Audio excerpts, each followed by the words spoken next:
3:30 a.m. ng madaling araw. Nag-jogging lang ako pero hindi ko inaasahang may mangyayaring ganon.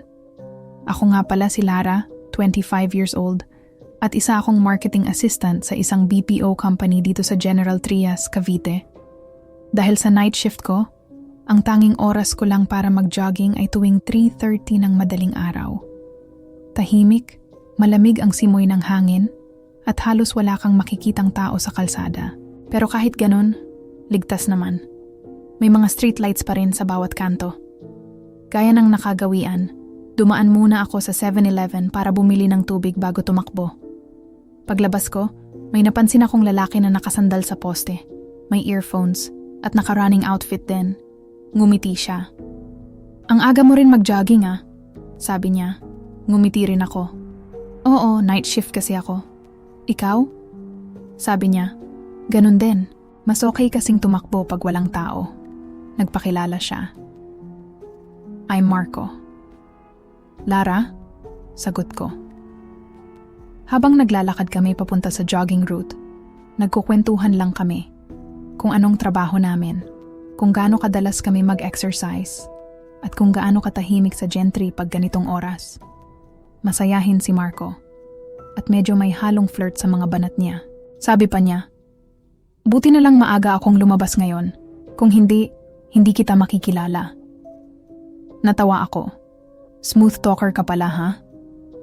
"Depende kung may ka-jogging akong maganda." Sabay kindat. Nakakagaan ng loob yung kwentuhan namin.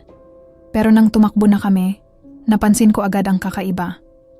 Habang tumatakbo kami sa dulo ng kalsada, unti-unti nang nababawasan ang mga ilaw ng streetlights. Sa una, okay lang. May mga madidilim lang na spot. Pero habang lumalayo kami, parang sunod-sunod na namamatay ang mga ilaw. Tapos, nang lumingon ako kay Marco, napansin kong may maliit na hiwa sa braso niya. "Uy, okay ka lang? May sugat ka yata," sabi ko. Ngumiti lang siya. Matagal na yan, wala yan." Tuloy pa rin kami. Pero habang naglalakad kami papunta sa mas madilim na parte, napansin ko ulit, may gasgas na rin sa binti niya. Medyo kinakabahan na ako. "Marco, sigurado ka bang okay ka lang? Parang dumadami yung sugat mo." Ngumiti lang ulit siya pero sa pagkakataong ito, iba na yung ngiti. Paglingon ko ulit sa kanya, napansin kong duguan na ang kamay niya. Tapos yung t-shirt niya, may mga hiwa, parang may tumusok sa dibdib. At nung tumapat kami sa isang poste ng ilaw, doon ko nakita ang mukha niya. Maputla, halos kulay abo. May mga saksak sa leeg at dibdib. At yung mata niya, puro itim. Parang nabubulok na katawan na pinilit bumalik sa buhay.